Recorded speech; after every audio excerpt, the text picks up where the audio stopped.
al querido Jorge Armando Rocha, quien también tendrá mucho que opinar y decir sobre este y otros temas. Querido Jorge Armando, te saludamos con mucho gusto. ¿Cómo estás? Estimado Vicente, ¿cómo están? Muy buenos días, gracias por la invitación. Gracias, como siempre, pues aquí a la orden, estimado Vicente. Pues con esto del tercer informe del grupo interdisciplinario de expertos independientes sobre la desaparición de los 43 normalistas de Ayotzinapa, espero que ya nos quede claro el papel que han jugado muchos desde los medios de comunicación para cuidar, para proteger, para incluso meterle entre ceja y ceja al pueblo de México eso de la verdad histórica de Murillo Karam, que hoy está en cenizas, está desmoronada. Yo pregunto, vamos a ver justicia en este caso, mi querido Jorge Armando, porque pareciera que todos estaban coludidos, desde Peña Nieto para abajo, en este cochinero, en este doloroso caso de la desaparición de los 43 de Ayotzinapa.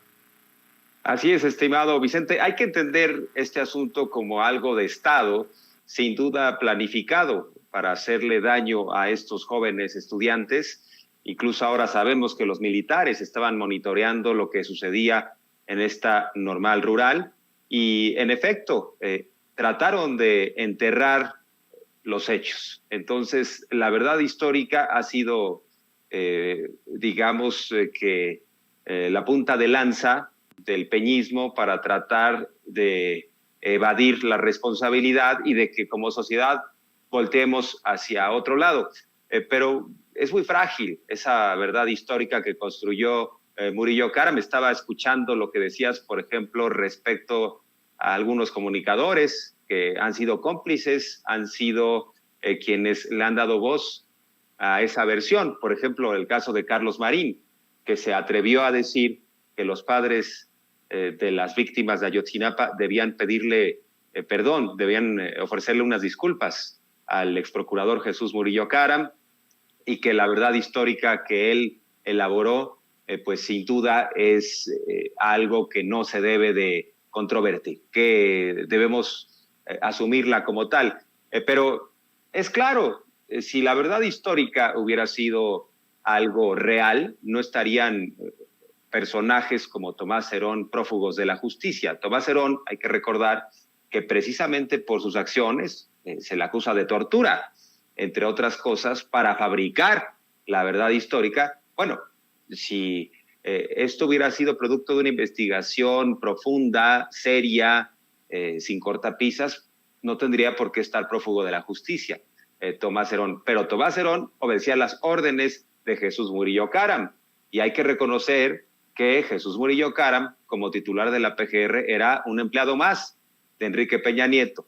Y Peña Nieto tenía prisa porque se diera ya un carpetazo al asunto para que se pasara a otros temas. Querían que la sociedad no conociera la profundidad de este caso y seguir con otros temas. Entonces, una prisa del Estado mexicano por tratar de esconder todo esto, y hay que reconocer que básicamente el presidente López Obrador le dio a la Secretaría de Gobernación la encomienda fundamental de esclarecer los hechos de lo que sucedió con la desaparición de estos jóvenes. O sea, si algo tiene como misión la Secretaría de Gobernación, esto lo leímos también, por ejemplo, en esta carta que da a conocer, bueno, en este artículo reciente de Julio Scherer, el exconsejero jurídico de la presidencia, cuando habla de estas diferencias que tiene con Olga Sánchez Cordero, con el propio fiscal,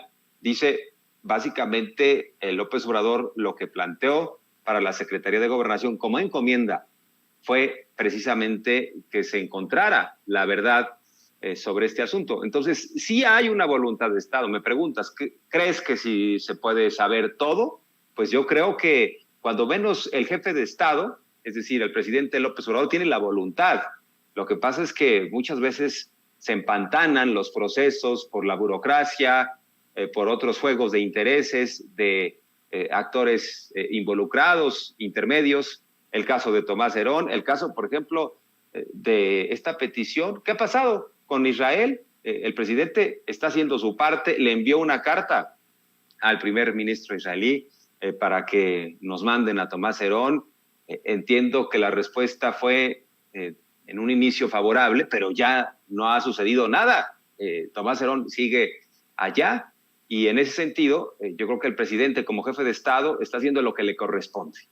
Y ahora, pues yo creo que también, estimado Vicente, audiencia, nos corresponde como comunidad, como sociedad, empujar otra vez, y haces muy bien, estimado Vicente, en colocar el tema en la agenda central también de Sin Censura, porque yo creo que nos corresponde que le demos un nuevo impulso. Hay que recordar que este tipo de casos pues avanzan en función de la presión social, porque son tantos los intereses y los altos mandos involucrados que si fuera por ellos, pues carpetazo. Pero sí es muy lamentable, por ejemplo, lo que pasa con Carlos Marín, que se ha convertido en defensor de causas, desde mi punto de vista, indefendibles, entregado absolutamente al conservadurismo, a la derecha. Llegó a decir, por ejemplo, que López-Gatell debe estar en la cárcel y exonera a Jesús Murillo Caram. Pues no es el mundo al revés, díganme si ese no es el mundo al revés, decir que Murillo Caram hizo una gran investigación. Marín escribió que la investigación de Murillo Caram respecto a la desaparición de los estudiantes de Ayotzinapa era tan profunda como la investigación de la muerte de Colosio. O sea, la segunda investigación más profunda que se ha hecho en la historia del país después del asesinato de Luis Donaldo Colosio. Así lo planteó Carlos Marín, recuerdo esa columna, y ha defendido a estos personajes oscuros y en el caso de López-Gatell lo quiere ver en la cárcel. Imagínense nada más. También recuerdo que ha sido bastante ofensivo, ha sido muy rabioso respecto a lo que sucede en esta administración. Cuando estaba todavía el asunto pues de cómo se iba a resolver la pandemia y cuando empezaban a llegar las primeras vacunas, recuerdan esta campaña de desprestigio que montaron algunos respecto a la vacuna rusa. Él dijo que los argentinos y los mexicanos íbamos a ser utilizados como pendejillos de indias, así nos llamó, si es que nos colocábamos esa vacuna, que ha resultado ser bastante efectiva. Pero bueno, en medio de todo esto estamos, estimado Vicente, y qué bueno que se coloque otra vez el tema. Hay que empujar, digamos, también como sociedad a este elefante muy reumático de la justicia, porque ¿qué queremos? Que se sepa la verdad. Nosotros no nos hemos tragado ese cuento de la verdad histórica y bueno, pues obviamente la sociedad en su mayoría tampoco lo ha hecho, estimado Vicente. Pues ya que abres la puerta, ahí te va una pregunta durísima. Bueno, considero yo que es una pregunta durísima, querido Jorge Armando Rocha, porque es difícil, complejo de responder.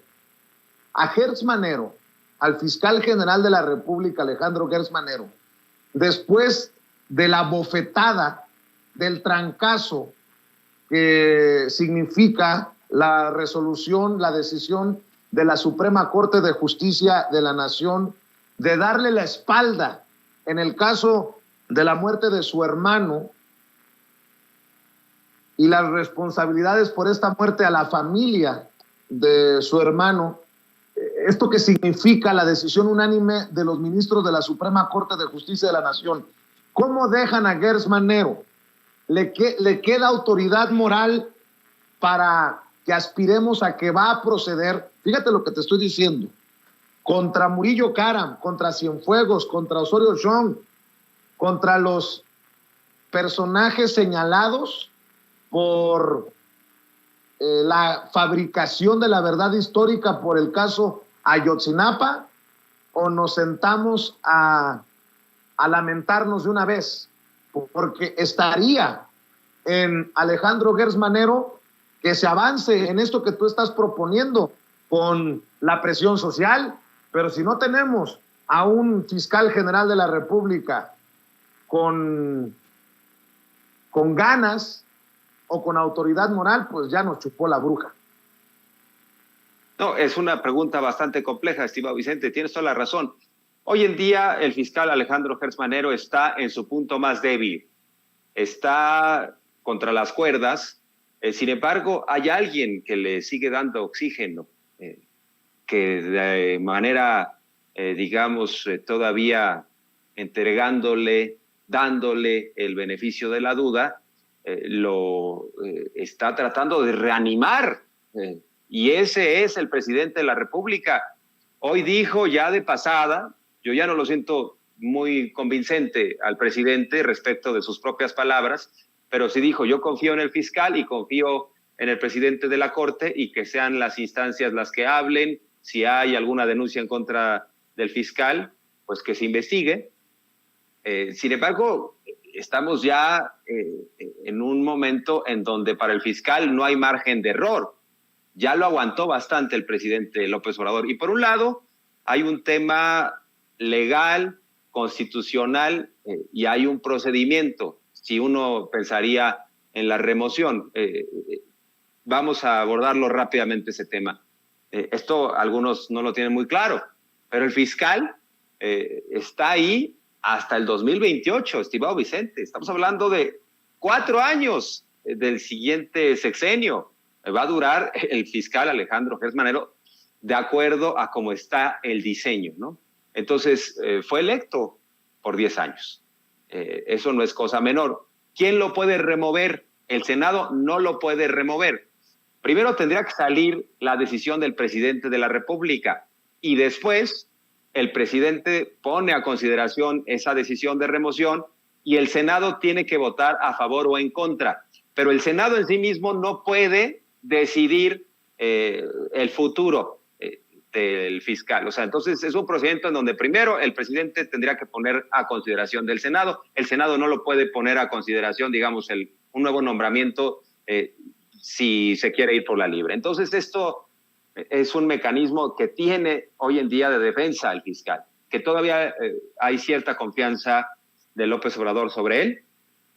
Esa es la parte formal. Hay que recordar que el presidente López Obrador es un hombre al cual no le gustan los cambios abruptos, sobre todo cuando ya está formado el equipo, salvo que haya un elemento que escape, ¿no? A la, digamos, normalidad. Entonces, lo dijo hace algunos días, hay que recordar, comentó, no conviene al país en estos momentos tumbar al fiscal en aras de la gobernabilidad. Él considera que es peor en este tiempo quitar al fiscal, porque además es concederle mucho a los opositores, es entregarles en bandeja de plata este discurso de no ha habido justicia, no ha habido avances, hay impunidad, el gobierno de López Obrador o su administración es igual a los anteriores, pero yo creo que sí es una llamada de atención durísima la que se le está haciendo desde la Suprema Corte de Justicia de la Nación. También hay una presión social muy clara en torno al fiscal. Por un lado están los investigados que no quieren al fiscal, Lozoya, Collado, Ancira, Rosario Robles, ahora dice, yo también, igual que la señora Cuevas, yo estoy injustamente en prisión, o sea, se quiere subir, por ejemplo, a ese tren, ¿no? Yo no le quiero nada a Rosario Robles. Además, Rosario Robles dice, esto ratifica que los casos deben ser juzgados con perspectiva de género. Ahora resulta que Rosario Robles está ahí por ser mujer y no por lo que se robó como secretaria de Desarrollo Social y de Desarrollo Territorial y Urbano durante el sexenio de Peña Nieto. Me parece que eso no se sostiene. Pero claro que hay una presión en torno al fiscal de parte de los involucrados, de los investigados. Está el caso, por ejemplo, de Cabeza de Vaca, está el caso ahora de Ayotzinapa. Y por otro lado, también hay una presión de quienes incluso simpatizamos en mayor o menor medida con la Cuarta Transformación y decimos en dónde están los resultados. Entonces está quedando mal con todos, básicamente, el fiscal. Por eso, insisto, está en su punto más débil. Y me parece, Vicente, que de alguna manera lo que sugieres o lo que apuntas solo va a salvar al fiscal si entrega resultados claros de combate a la corrupción. O sea, debe avanzar de forma contundente en otros temas. Estoy pensando, por ejemplo, en el caso de Ricardo Anaya, que se sigue burlando de la justicia, sigue subiendo videos impunemente, no se presenta a las audiencias y no le interesa, no le importa, incluso asegura que van a ganar en el 24, sugiriendo que él puede ser el candidato presidencial. Entonces yo creo que el fiscal tiene que avanzar de forma muy clara, tiene que entregar un resultado, porque una cosa es que hoy en día públicamente en aras de la gobernabilidad diga el presidente confío en el fiscal, y otra cosa es que el propio presidente en un momento dado haga un examen de conciencia y diga, a ver, si hay 10, 15 casos abiertos fuertes y no tenemos avances, pues sí se requiere un nuevo fiscal que le dé vigor a la actuación de la PGR, pero por lo pronto quien le está dando oxígeno, quien lo mantiene con este respirador artificial al fiscal Alejandro Gertz es el propio presidente, estimado Vicente, desde mi punto de vista. Oye, querido Jorge Armando, para cerrar, veo muy gallito, muy envalentonado a Ciro Murayama contra la revocación de mandato. Hasta percibo alguna burla en sus tweets contra los legisladores de Morena. Ya no hay nada de que ahora sí podemos hablar de, y palabras más, palabras menos, que publica luego de la decisión del Tribunal Electoral del Poder Judicial de la Federación, con lo que dijo hoy el presidente que incluiría su reforma electoral. Me quedé pensando, tú dale, Ciro, mientras te dure, mientras puedas disfrutar lo que te queda, mi querido Jorge Armando, en cada vez una situación más clara de los consejeros, estos consejeros, contra el presidente y contra todo lo que huela a cuarta transformación. Así es, estimado Vicente. Recuerdo, por ejemplo, un evento cuando fue el consejero Ciro Murayama invitado por la dirigencia del PRI hace algunos años y le aplaudieron bastante, muchas palmadas en la espalda. Claro que estos consejeros responden a cuotas partidistas. Ciro Murayama, al igual que Lorenzo Córdoba, pues están entregados al conservadurismo, al PRI, al PAN, y tiene que ver con el diseño, porque los diputados votan a favor o en contra de quienes ponen a consideración para llegar a ser parte del Consejo General del INE. Entonces, lo que está sugiriendo el presidente López Obrador, veo muy complicado que eso pase, la reforma electoral que ya está esbozando el tabasqueño. Todo depende también de cómo resulte la consulta de revocación de mandato, de cómo sigan la aprobación. Yo creo que va a seguir estando bastante fuerte López Obrador. El tema es que no le dan los números en el Congreso, ni en la Cámara de Diputados, ni en el Senado. Y luego hay fuego amigo. Tiene ahí algunos legisladores, Morena, que uno dice, pues no les ayuden, compadres. Por ejemplo, el caso de Ricardo Monreal en el Senado, es coordinador de Morena y juega más del lado de la oposición que del lado del presidente López Obrador. Pero ¿qué sugiere el presidente de la República? Que estos consejeros sean producto ya de la votación directa de la ciudadanía para que evitemos precisamente esa situación en la cual los como empleados de diferentes partidos políticos, en su caso el PRI y el PAN, y como el PRI y el PAN eran los partidos dominantes, pues se repartían, ¿no?, claramente el pastel del INE. Pero sí, Ciro Murayama está incluso en este tono, como bien has leído, de burla, anda absolutamente entregado, ¿no?, al priismo, al panismo, enfrentado a Morena. Triste papel el de un árbitro. Yo creo que eso no debería ser festejado. Yo creo que